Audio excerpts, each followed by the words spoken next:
Hello everyone, my name is Teacher Barb and I'm here to talk about the simple past. Welcome to the class. Bom dia a todos, eu sou a professora Bárbara e eu estou aqui um pouquinho para falar sobre o passado simples. Como é esse tempo verbal, como é que funciona? E esse vídeo é um vídeo especial aos meus alunos da Língua Escola de Idiomas e Treinamentos, onde eles estão localizados agora na unidade 16 da sua apostila, do seu English Book. Vamos lá, então? Bom, durante toda essa temporada que nós tivemos de presente simples, de present continuous, de presente simples, de presente contínuo, agora nós vamos atravessando essa parte, né, de have got, do have também sem o got, vamos entrando numa nova temporada, que é a temporada de passado.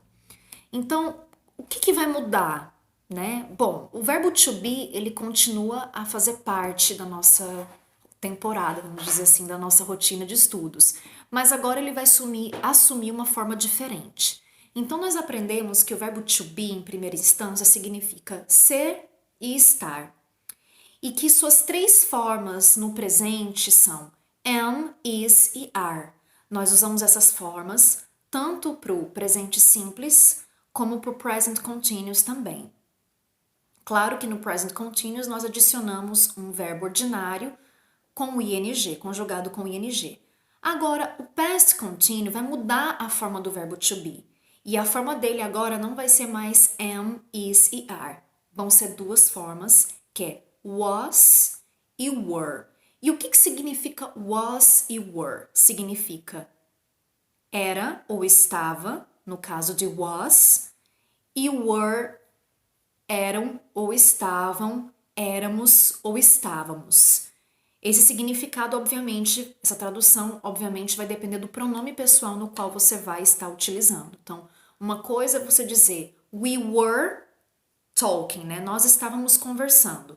Outra coisa é você dizer you were talking. Vocês estavam ou você estava conversando. Então, varia muito essa questão da tradução.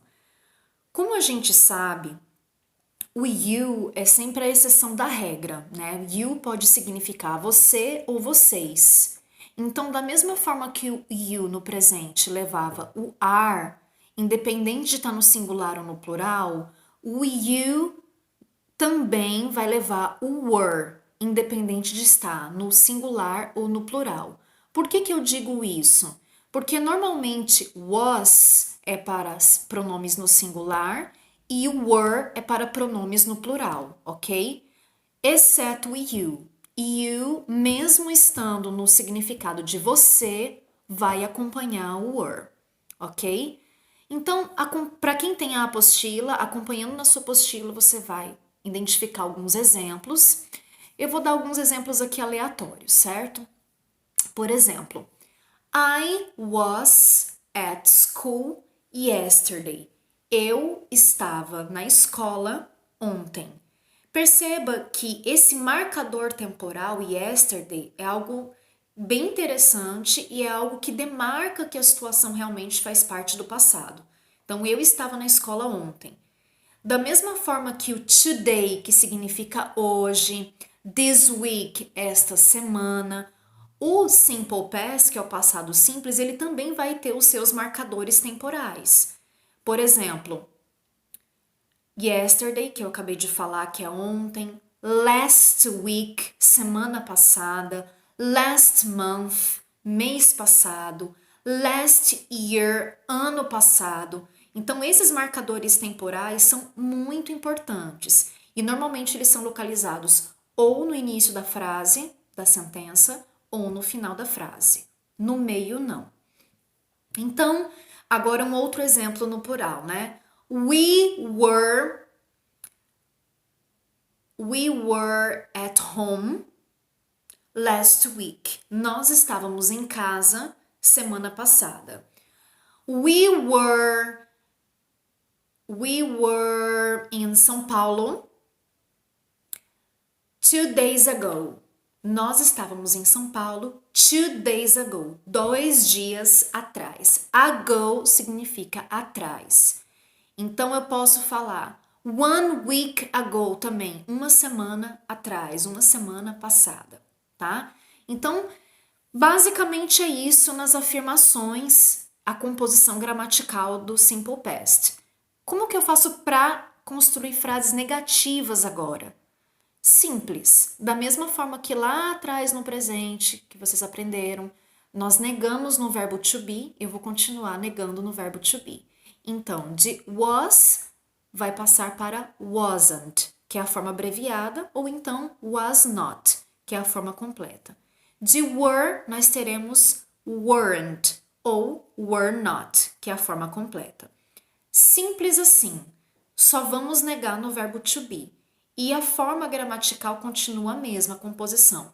Pronome pessoal, o verbo to be no passado, na forma negativa, e complemento da frase, se possível, colocar o marcador temporal. No Simple Past é uma coisa bem marcante, é esse marcador temporal.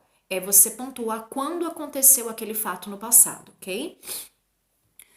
Você pode também colocar datas. Por exemplo, I was in Natal 2008. Eu estava em Natal em 2008. É um exemplo. Ou I was in Natal 1998. Eu estava em Natal em 1998. Então eu posso também usar datas, certo? Devo, na verdade. Então os marcadores temporais, memorizem isso, são muito importantes para sinalizar quando aquele fato, aquela situação aconteceu no passado.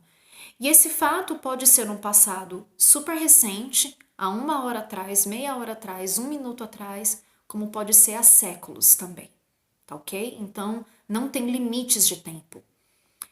Agora vamos falar em termos de interrogação. Há grandes dificuldades para fazer perguntas? Não. Simplesmente eu vou deslocar o meu was ou were de onde ele fica, que é depois do pronome pessoal, para antes do pronome pessoal. Eu vou tentar aqui colocar para vocês de forma que eu possa exemplificar. Fica mais fácil para vocês visualizarem. Então, eu vou escrever assim. Were you at home yesterday? Seria assim. Vejam só. Veja se vocês conseguem. Olha só.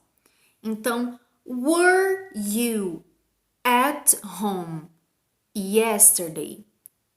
Olha lá o were, né? Então, em vez do were ficar depois do pronome pessoal, ele vem antes. E aí eu coloco meu ponto de interrogação. Basicamente isso, super simples, não tem grandes dificuldades. E aí a regra é aquela básica. Perguntei com o verbo to be, respondo com o verbo to be. Então, toda pergunta minha que vai iniciar com o verbo to be, ele pede uma short answer. Short answer significa resposta curta. Então, se a minha pergunta começa com was, a minha resposta só pode terminar com was ou wasn't. No caso, yes, o pronome pessoal que eu me refiro, was. No, o pronome pessoal, wasn't. E da mesma forma, were. Então, é super tranquilo, não tem grandes dificuldades. Logo mais eu vou falar no próximo vídeo eu vou falar sobre a questão de word questions, né, que são perguntas que levam respostas longas, por exemplo. Vou dar um exemplo aqui básico, mas a gente vai entrar isso mais a fundo no próximo vídeo. Por exemplo, why weren't you at home yesterday? Por que você não estava em casa ontem? Because I was at work. Porque eu estava no trabalho, né? Então veja que eu também posso perguntar negando. Então eu posso tranquilamente negar fazer a pergunta com wasn't ou com weren't, tá? Porque normalmente essas perguntas negativas é quando eu quero a confirmação de algo ou quando eu demonstro alguma surpresa sobre alguma coisa. Isso é uma regra que sempre se repete. O contexto de pergunta negativa é sempre esse. Posso também estar expressando alguma ironia também. Bom, gente, então por hoje é isso. Para os alunos que estão assistindo aí no meu canal, espero que você tenha gostado, compartilhem as dúvidas aí, coloquem nos comentários, sempre de forma respeitosa, claro, né? Vamos manter sempre o nível do respeito. Afinal, todos aqui estamos aprendendo. Para os meus alunos, façam as atividades da unidade 16, que foi o foco da aula. Compartilhem as atividades que vocês fizeram para que eu possa estar compartilhando as respectivas respostas lá do gabarito, ok? Thank you very much for the class. See you in the next video. Bye bye!